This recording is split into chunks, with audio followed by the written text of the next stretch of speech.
오늘 함께 묵상하실 말씀은 누가복음 15장 말씀입니다. 오늘 이 15장 말씀을 통해서는 그 잃어버린 것을 되찾은 이 소중한 것을 잃어버렸다가 이것을 찾은 이런 사람들의 마음, 그리고 바로 그 마음이 우리를 다시 되찾은 하나님의 마음이다라는 사실을 이 세 가지의 비유들을 통해서 깨닫고 알게 하시는 말씀들이 들어 있습니다. 먼저 15장 이 시작 2절에 이렇게 기록되어 있습니다. 바리새인과 서기관들이 수군거려 이르되 이 사람이 죄인을 영접하고 음식을 같이 먹는다 하더라.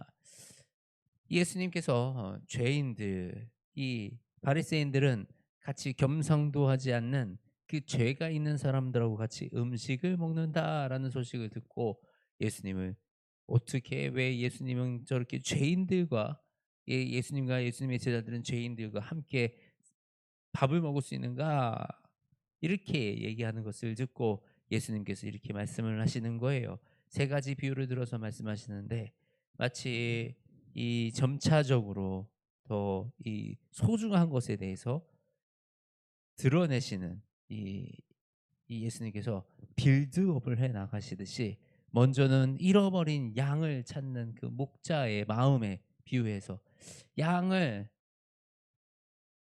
99마리를 들에 두고 100마리 양 중에서 한 마리를 잃어버린 그 양을 찾으러 가는 그 목자의 마음을 통해서 이 얼마나 이 죄인이 돌아오는 것이 소중한 일인가. 우리 가운데 죄에 빠진 사람들을 하나님은 얼마나 안타깝게 보시고 그 영혼을 다시 붙들어 세우기를 원하시는가. 그것을 이 비유를 통해서 알려줍니다. 그리고 나서 두 번째로 드라크마를 찾은 여인의 비유. 어떤 여자가 10드라크마가 있는데 하나를 잃어버리면 등불을 켜고 집을 쓸며 찾아내기까지 부지런히 찾지 않으겠느냐. 그죠? 우리가 어떤 이 돈을 잃어버렸어요. 적은 돈도 아니고 수표 한 장을 잃어버렸어요. 그러면 우리 얼마나 애타게 그것을 찾겠습니까? 그리고 세 번째로 바로 아들이 아들이 내 재산을 가지고 재산을 나눠달라 그러더니 아들이 그 재산을 가지고 나가서 허랑방탕한 생활을 하면서 그 재산을 탕진한 그 아들, 우리 탕자의 비유죠. 우리 이 탕자의 비유를 통해서 사랑하는 아들을 잃어버린 아버지의 마음으로 바로 하나님이 죄인들을 어떻게 여기시는지, 하나님의 그 마음속에 긍휼이 어떤 마음인지 알게 하시는 것입니다. 우리가 죄를 미워하는 것은 맞습니다. 우리가 죄를 짓지 않으려고 하고 우리가 죄로부터 멀어지려고 그러고 우리가 그 예수님이 가르쳐 주신 그 말씀으로 삶을 살아가는 그 모든 과정은 너무나도 소중한 일들입니다. 그런데요. 그런데요.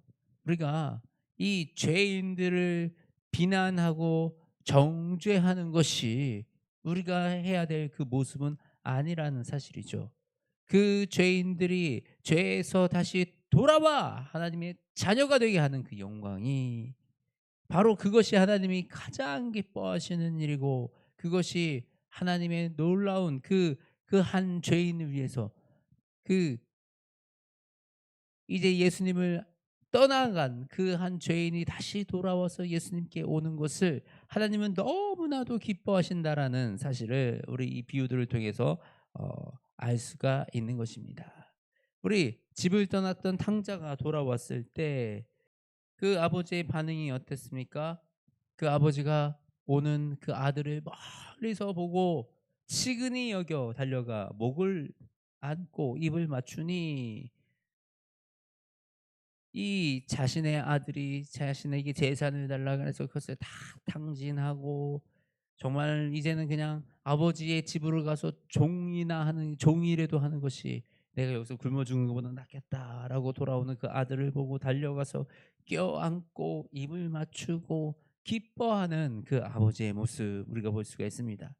그런데 이곳에서 우리가 눈여겨볼 것이 큰아들의 모습입니다. 큰아들. 우리 28절 말씀입니다. 그가 노하여 들어가고자 하지 아니하거늘 아버지가 나와서 권한데 노했대요. 왜 노했어요? 아버지께서 대답하여 이르되 내가 여러 해를 아버지를 섬겨 명을 어긴 일이 없거늘 내게는 염소 새끼라도 주어 나와 내 벗으로 즐기게 하신 일이 없더이다. 아버지, 나는 그렇게 성실하게 저 동생은 나가가지고 재산 다 탕진하고 놀다가 망해서 돌아오는데 나는 여기서 이렇게 성실하게 열심히 아버지 옆에 붙어서 앉아 있었는데 아버지는 나에게 아무것도 해준 게 없어요. 라는 그 질투, 바로 이 질투하는 이 모습이 유대인들이 죄 지은 자를 품어주지 못하고 그들을 회개시키지 아니하고 그저 그들을 멀리하고 배제했던 그 모습이 바로 이 마다들과 같은 이 모습이었다라고 우리가 깨달을 수가 있는 것입니다. 이 마다들은 무엇에 분노했습니까? 내가 정말 열심히 섬겼는데, 내가 정말 율법도 지키고요, 안식일도 지키고요, 내가 이걸 얼마나 이걸 지키기 위해서 내가 힘든 삶을 살았는데 라고 생각을 하고 있다라는 것입니다. 그랬더니 그 아버지가 그 아들에게 뭐라 그럽니까? 아버지가 이르되 너는 항상 나와 함께 있으니 내 것이 다 내 것이로되. 너는 항상 나와 함께 있었으니 내 것이 다 내 것이다. 무슨 말씀을 하시는 거예요? 아버지와 함께 있었던 그 모든 시간 동안 사실은 하나님의 그 아버지의 그 재산과 아버지의 그 아들로서의 권위와 이것들을 다 이미 누리고 살아가는 축복 가운데 늘 있었고, 그렇게 아버지와 함께 살아가고 있으니 아버지의 모든 소유가 다 너의 소유였는데 네가 잡아먹고 싶으면 잡아먹고 가지고 싶으면 가지고 법과 어울려서 놀고 싶으면 놀았으면 되는 거를 왜 너는 이 동생이 죄 가운데서 돌아온 거 뭐라고 표현되어 있어요? 죽었다가 살아났고 잃었다가 다시 얻은 이 동생을 왜 기뻐하지 못하느냐라고 말씀을 하고 계시는 겁니다. 우리가요, 이 믿음 생활을 하면서 때로는 믿음이 무겁게 느껴질 때가 있어요. 세상 사람들은 하나님의 말씀 신경도 안 쓰고 자기 마음대로 살아가는 것 같은데 나는 여기서 말씀을 지키고 하나님 앞에서 그 삶을 살려고 노력하며 살아가는데 마치 내 삶이 하나님 앞에서 종이나 노예가 된 것처럼 그렇게 생각하며 살아가고 있는데 이것은 잘못된 믿음입니다. 이 믿음은 우리를 율법에 속박하고 있는 그런 믿음이에요. 하나님은 우리를 노예나 종으로 율법을 지켜내는 너의 삶으로 꾸역꾸역 이 믿음을 지켜내게 그렇게 만들지 않으셨다라는 거예요. 하나님은 우리를 하나님의 아들로 만드셨다라는 겁니다. 바로 하나님의 모든 소유를 우리가 하나님의 모든 권능을 우리가 행할 수 있는 그 존귀한 하나님의 아들로 부르셨는데 마치 이 자리가 무겁게 느껴지는 것. 그것은 왜 그럴까요? 그것은 바로 우리가 그 하나님의 아들로서 그 존귀함을 감당하지 못하고 오늘 하루를 꾸역꾸역 내가 의무감으로 나의 노력으로 살아가려 하기 때문이라는 것입니다. 우리가 하나님의 아들로 살아간다는 게 무엇입니까? 하나님의 아들로 살아가기 위해서는 당연히 책임과 의무가 필요합니다. 책임도 다하고요, 의무도 다하고요. 그런데 예수 그리스도께서 뭐라고 말씀하십니까? 내 멍에는 쉽고 내 짐은 가볍다라고 말씀을 하시는 거예요. 우리가 인생의 무게를 내가 혼자 짊어지고 나의 모든 상황을 내가 혼자 짊어지고 가는 것보다 예수님의 멍에를 지는 편이 훨씬 가볍습니다.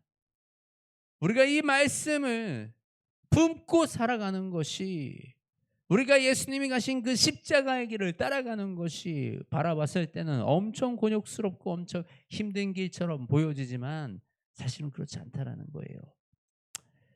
사실은 우리의 인생을 내 힘으로 살 수 있다라고 생각하고 살아가는 그 삶이 얼마나 무겁고 얼마나 힘든지 모릅니다. 어리석은 자는 경험해 보고 알아요. 근데 지혜로운 자는 듣고 깨닫는 은혜가 있는 줄 믿습니다. 저는 어리석어서 경험해 보고 깨달았습니다. 경험해 보고 나서야 깨닫습니다. 그래서 여러분은 듣고 깨닫는 은혜가 있으시기 바랍니다. 우리가 하나님을 온전하게 나의 왕으로, 예수 그리스도를 나의 왕으로 모시고 살아가는 그 인생에는요, 하나님이 성령님을 보내주셔서 그 성령님의 능력으로 놀라운 일들을 날마다 경험하고 살아가는 거예요. 예배를 지키는 것이, 말씀을 읽는 것이 곤욕스럽고 힘든 것이 아니라 그것이 얼마나 달콤하고 그것이 얼마나 은혜가 되는 건지, 정말 내가 이 말씀을 의지하여 살아가는 것이 나에게 얼마나 큰 유익인지, 그리고 그것 자체가 얼마나 큰 기쁨인지, 이 기쁨을 우리가 깨닫기 원합니다. 우리가 이것을 깨달았을 때, 내가 성령님을 의지하여 살아갈 때, 내 삶에 온전히 예수 그리스도가 왕 되실 때, 내 삶의 그 어려운 문제와 내 삶의 그 무게와 나의 육신의 질병과 나의 삶에 있는 막힌 담들은 모두 다 우리 예수 그리스도의 보혈의 능력으로, 성령님의 권능으로 우리가 그 현실을 헤쳐나갈 수 있도록 우리에게 힘을 더하여 주시고 능력을 더하여 주시는 거예요. 이것이 바로 왕의 백성들, 바로 하나님의 아들로서 우리가 이 세상을 누리며 살아갈 수 있는 그 권능이다라는 사실입니다. 저와 여러분이 이 권능을 누리며 살아가는 이 축복이 있기 원합니다. 짓눌려서 질에 겁먹고 이 무겁게 이 율법주의적으로 눌려서 살아가서 하나님의 그 실제하신 그 능력을 경험하지도 못하고 그저 지쳐가는 그런 연약한 믿음이 아니라, 하나님이 날마다 내 삶에 실제하시면서 하나님의 능력을 드러내는 그 삶을 살아가는 저와 여러분이 되시기를 주님의 이름으로 축복합니다. 하나님 감사합니다.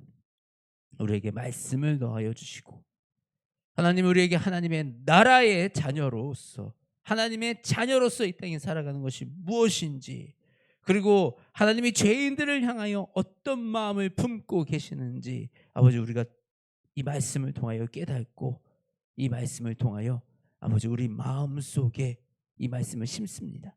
주님, 우리가 이제는 하나님의 자녀가 되었으니 하나님을 따르는 길이, 예수 그리스도를 따르는 이 길이 무겁고 힘든 길이 아니라 하나님이 능력을 더해 주시는 아주 신나고 즐거운 길이라는 그 사실을 우리 모든 성도들이 깨닫게 주님 축복도 하여 주시옵소서.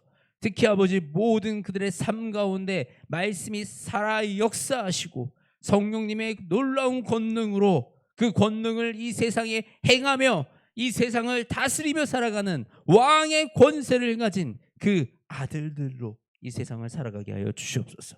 그리하여 모든 인생 가운데 성령님의 열매가 충만하게 드러나 세상이 아버지의 영광을 바라보게 하시고 이 복음을 듣게 하여 주시옵소서.